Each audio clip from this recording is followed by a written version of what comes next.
It's the holiday season when millions of people set up their Christmas trees, write letters to Santa, wear ugly sweaters, and watch this disturbing psychological body horror disguised as a cute, cuddly family film.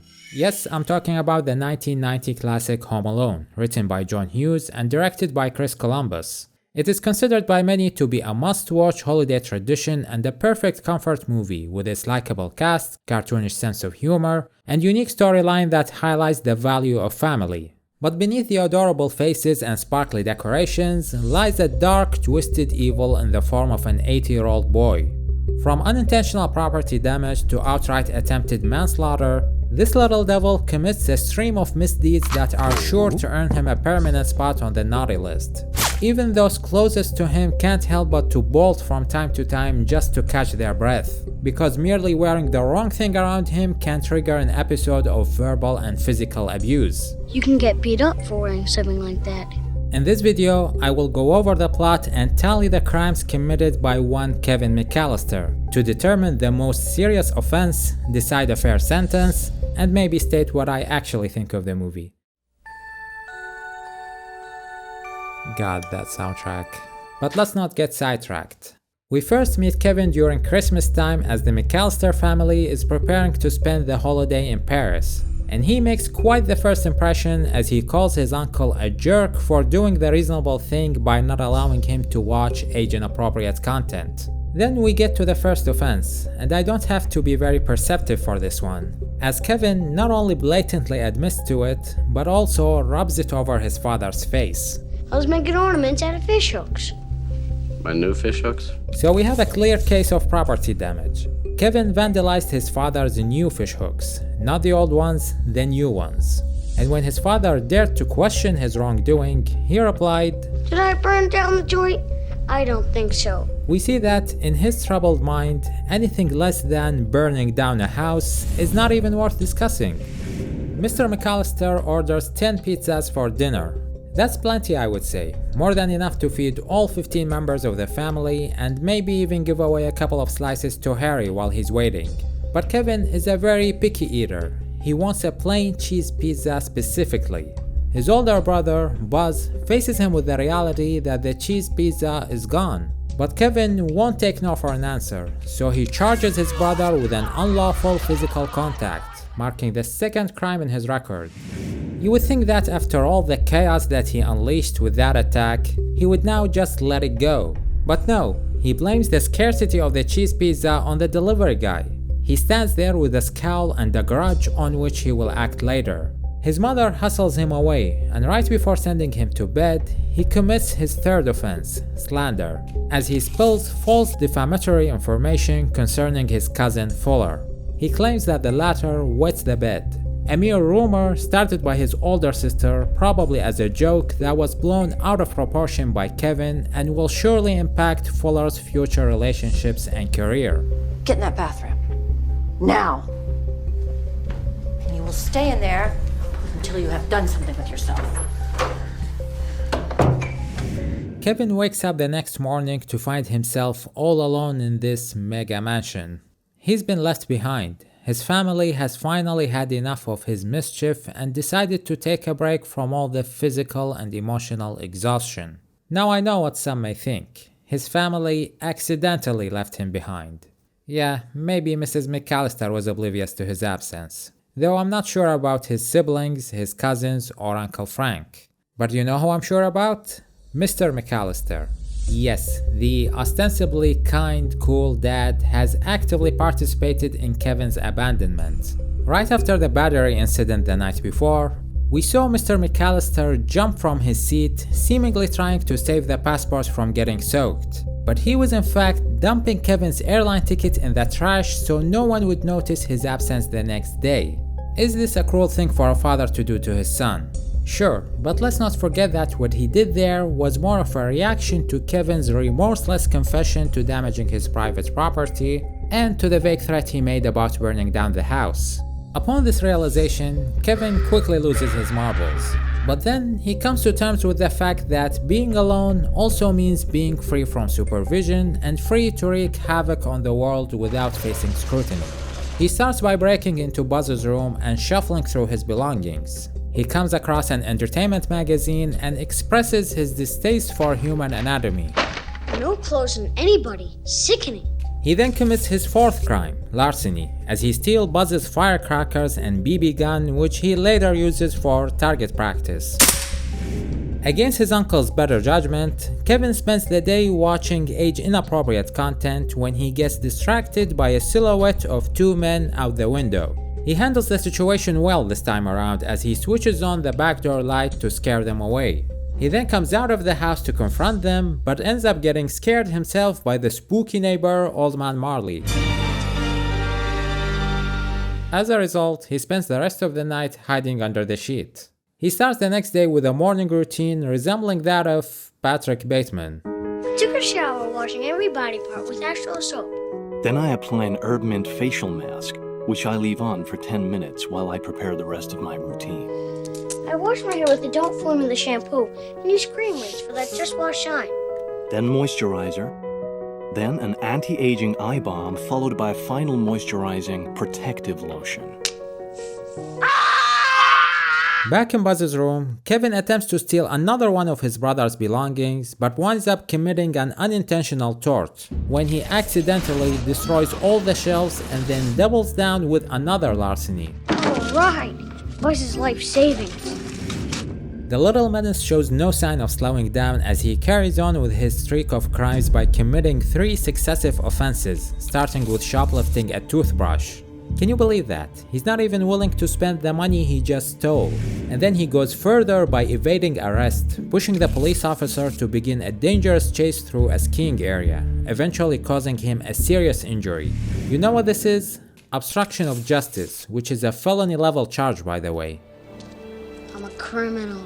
Ah, no you're not. I mean, of course you are. Kevin encounters the wet bandits, Harry and Marv, in a near pedestrian accident. A stare down between him and Harry drives the latter to follow him, aiming to figure out which house he goes into. Kevin gives them the slip, and as he's running back to the house, he foreshadows his horrifying retribution through this awkwardly dubbed line. When those guys come back, I'll be ready. Oh boy, does he mean that. He takes it easy on them in their second attempted burglary, by simply fending them off with an insane mannequin stunt that would put Ferris Bueller to shame. John Hughes really loved putting dummies in his scripts, didn't he? Kevin orders a pizza, not to fill his stomach, but to satiate a grudge held against the delivery guy since the cheese pizza incident. Out of pure spite, he replays that murder scene from the fake black and white film he was watching earlier, and assaults the delivery guy for simply doing his job. Bear in mind that assault doesn't have to involve physical contact. This is Class 2 misdemeanor assault, which involves intentionally placing someone in reasonable apprehension of imminent physical injury. The poor guy could have easily broken his back here. For a brief moment, Kevin reveals his tender side. He kisses this very 80s family portrait and promises not to be bad if they return. But don't let this display of overwhelming cuteness fool you, because the very next morning, his Bateman side re-emerges. After a minor encounter with the wet bandits, Kevin overhears their burglary plan, which they will execute at 9 p.m. That evening, Kevin was taking a stroll through the neighborhood when the angelic voices of a choir guided his feet to the church. In there, he re-encounters Old Man Marley, and it turns out he's just a kind, loving grandpa. Kevin offers him a seat, and when Marley confides in him about his estranged family, Kevin mocks the old man for speaking his heart. Aren't you a little old to be afraid?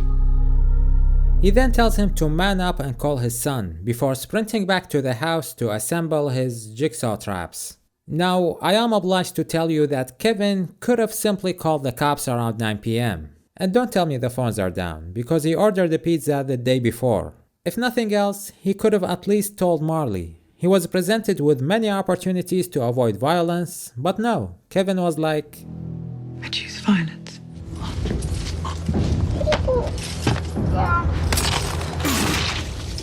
The wet bandits arrive at the designated time. Little did they know, a world of pain and torment awaits. The reason these falls look so painful is because they are. Home Alone wasn't a big budget movie and there weren't a whole lot of special effects or wires involved in the production. So they went with the old school method of falling hard on the ground. This is a real guy almost breaking his neck on the steps, and those are two real guys flinging themselves in the air and diving to the floor. So shout out to stunt doubles Troy Brown and Leon Delaney for making Kevin seem even more sadistic than he already is.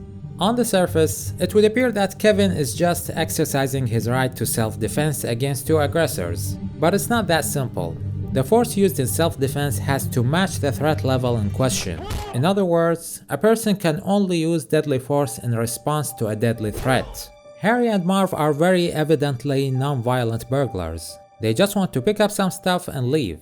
I know they said, "I'm gonna kill that kid" multiple times, but that's only after getting attacked, mutilated, and almost killed. They don't even curse. Joe Pesci developed new vocabulary just to avoid profanity.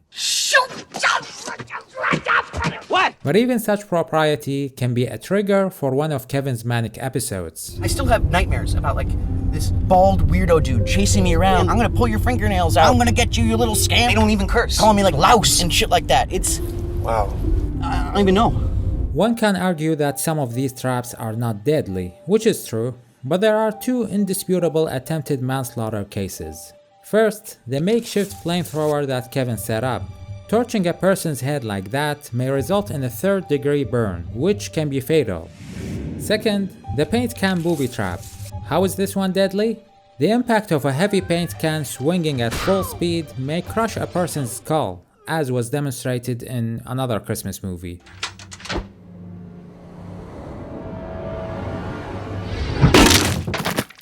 And don't tell me the cans might be empty, because Kevin's battle plan diagram specifically states heavy cans. Kevin then goes to his parents' bedroom and, oh, now you're calling the cops. The wet bandits chase him through the second floor and Marv catches him by the leg, leading Kevin to close his record with animal cruelty, as he selfishly uses Buzz's spider to save himself, fully knowing that the poor animal may get squashed. A few more injuries later, the wet bandits manage to outsmart Kevin. Hiya, pal. They grab him by the neckline and come close to delivering a rather fair payback. But in a last-second intervention, Marley knocks them out with his snow shovel. See, the old man understands proportionality in self-defense. The wet bandits are taken out and arrested as their last breath of freedom is extinguished by Kevin's unabashed smugness. Kevin wakes up the next morning greeted by the serenity of Christmas Day and by his mother's tender voice calling his name. He gives her a warm hug, and to his delight, the whole family returns from their trip soon after. Kevin tells them about his hanging around and going shopping, but he makes no mention of the pain and misery he inflicted upon those two poor souls. Their agonizing screams are probably still echoing in the house. Out the window, through the gently falling flakes, Kevin sees Marley reuniting with his estranged family. And once that John Williams score kicks in, my heart starts melting. I love the parallel the movie draws between Kevin and Marley. Both of them had similar arcs that were propelled by a selfish rejection of loved ones, which later leads both characters to contemplate their solitude and eventually prompts them to reunite with their respective families. But we're not here for the sentiment. We are now ready to proceed to sentencing. I have recorded a total of 13 crimes involving 3 torts, 9 misdemeanors, and 1 felony. The worst of which is the paint can booby trap. If you saw Better Watch Out, you would understand. Considering the gravity of these offenses, I hereby sentence Kevin McCallister to spend the rest of his life sharing a hide-a-bed with Fuller. Get in that bathroom, and you will stay in there until you have done something with yourself. Home Alone is a timeless classic with an untouchable iconic status granted by its delightful charm, amusing humor, and earnest sentimentality. It pretty much redefined what a Christmas movie is supposed to look and feel like. And while it's not immaculately written or perfectly executed, it's a great comfort watch that I can put on at any time, especially around the holiday season. So there you have it, Kevin McCallister's criminal record during his first time alone at Christmas. Let me know if you enjoyed this format. It's quite different from what I did in this channel thus far. And depending on the response, this may or may not be the first entry in a series. So tell me what you think in the comments below, and don't forget to leave a like, subscribe, and ring the bell, and I'll see you next time.